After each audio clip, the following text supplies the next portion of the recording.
اور عدت کے دوران کوئی بناؤ سنگھار جو ہے یہ بھی عورت کے لیے منع ہے۔ کسی قسم کی زیبائش وغیرہ یہ عورت نہیں کر سکتی، کسی فنکشن میں حصہ نہیں لے سکتی، اور گھر کے کپڑے وغیرہ جو ہے یہ ضروری نہیں ہے کہ کالے کپڑے پہن لیے یا سفید کپڑے پہن لیے۔ گھر میں جو عام استعمال میں جو کپڑے ہوتے ہیں وہ استعمال کر سکتی ہے، اور زیادہ بہتر ہے کہ وہ خاوند کے گھر میں رہ کر عدت کا پیریڈ گزارے۔ اگر خاوند کے گھر میں کوئی ایسی بات ہے کہ جہاں پہ عدت گزارنی مشکل ہو تو وہ عورت اپنے باپ کے گھر میں بھی عدت گزار سکتی ہے، اور جہاں پہ اس کی سکون کی جگہ ہو وہاں پہ وہ عدت کا پیریڈ گزار سکتی ہے۔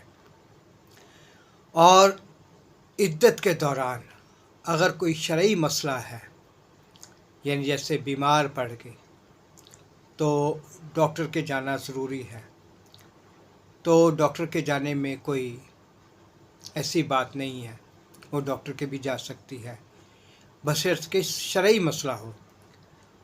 شرعی مسئلے کے علاوہ اگر گھر سے باہر نکلتی ہے تو وہ عدت نہیں ہوتی۔ عدت کے دوران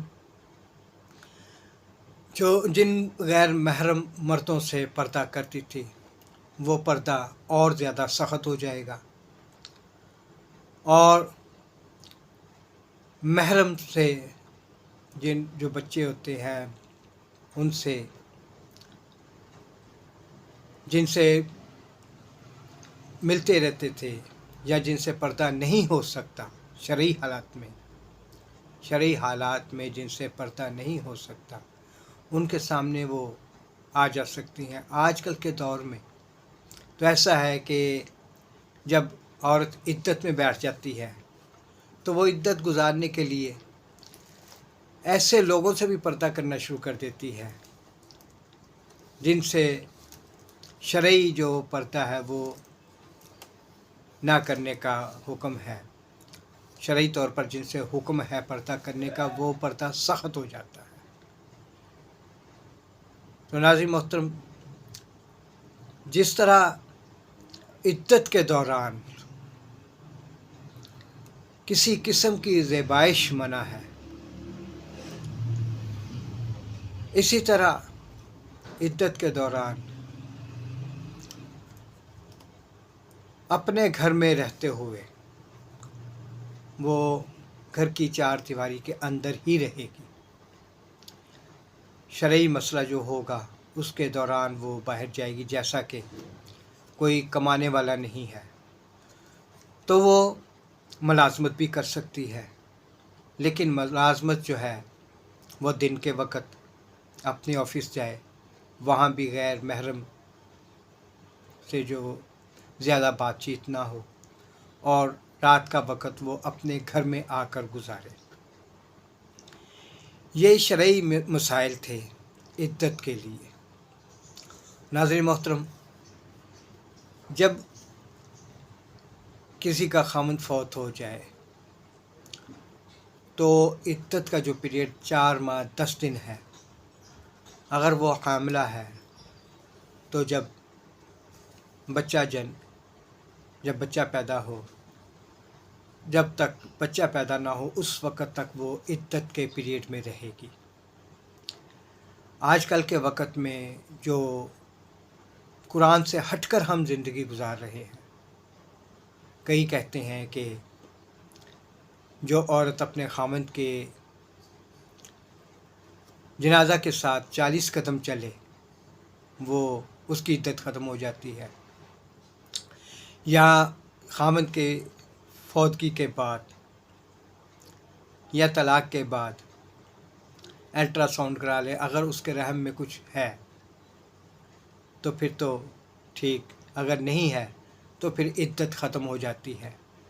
ناظرین محترم، یہ مسائل جو ہیں یہ اپنے من گھڑت مسائل ہیں، جو قرآن پاک حکم دے رہا ہے اس کے مطابق ہمیں فالو کرنا چاہیے۔ قرآن پاک اللہ کا حکم ہے، اور اللہ کے حکم کے مطابق ہم نے اپنی زندگی کو گزارنا ہے. ہم نے شریعت میں رہتے ہوئے اپنی زندگی کو گزارنا ہے. غیر مسلموں کی طرح ہم نے آؤ بھاؤ تاؤ نہیں کرنا، کوئی ادھر ادھر کی باتیں نہیں کرنی. جو قرآن پاک کا حکم ہے اس کے مطابق ہمیں چلنا ہے. ناظرین محترم، یہ آسان الفاظ میں عدت گزارنے کا طریقہ تھا. اللہ تعالی ہمیں اس پر صحیح معنی میں صحیح طریقے سے عمل کرنے کی توفیق عطا فرمائے. یاد رکھیے کہ اگر ہم قرآن سے ہٹ کر عدت گزاریں گے تو وہ ہم گناہ گار ہو جائیں گے، اللہ کی پکڑ میں آئیں گے. عدت کا جو پیریڈ ہے وہ پورا کرنا ہے. 4 مہینے 10 دن عدت ہے تو وہ پوری کرنی ہے. 4 مہینے 9 دن بھی نہیں کر سکتے، اس لیے اس طرف خصوصی دھیان کرنا چاہیے اور ہمیں قرآن پاک کے جو بتائے ہوئے اصول ہیں، جو باتیں ہیں، اس کو فالو کرنا چاہیے. اس بارے میں مفتیان حضرات سے یا علماء حضرات سے رابطہ کریں اور ان سے شریعت کے مطابق جو حکم ہے اس کو لیں اور اس کے مطابق اپنی جو زندگی ہے گزاریں. ناظرین محترم، اللہ تعالی ہمیں قرآن پاک کے مطابق عمل کرنے والا بنا دے اور حضور صلی اللہ علیہ وسلم کی سنتوں کے مطابق زندگی گزارنے والا بنا دے. اس کے بارے میں کئی حضور کی سنت کے بتائے ہوئے باتیں بھی ہیں، اس کی طرف بھی ہمیں علماء حضرات سے رابطہ کرنا چاہیے یا مفتیان حضرات سے رابطہ کرنا چاہیے. اللہ تعالی ہمیں اس پر صحیح طریقے سے عمل کرنے والا بنا دے. اگر ہم عمل سے قرآن پاک کے طریقوں سے ہٹ کر عمل کریں گے تو ہم گناہ گار ہوں گے اور اللہ کی پکڑ میں آئیں گے. اللہ تعالی ہمیں معاف کر دے اور جو کچھ کہا سنا گیا ہے اس پر عمل کرنے کی توفیق عطا فرمائے. آپ سب کے لیے نیک اور اچھی دعاؤں کے ساتھ اجازت چاہتا ہوں. والسلام علیکم ورحمۃ اللہ وبرکاتہ.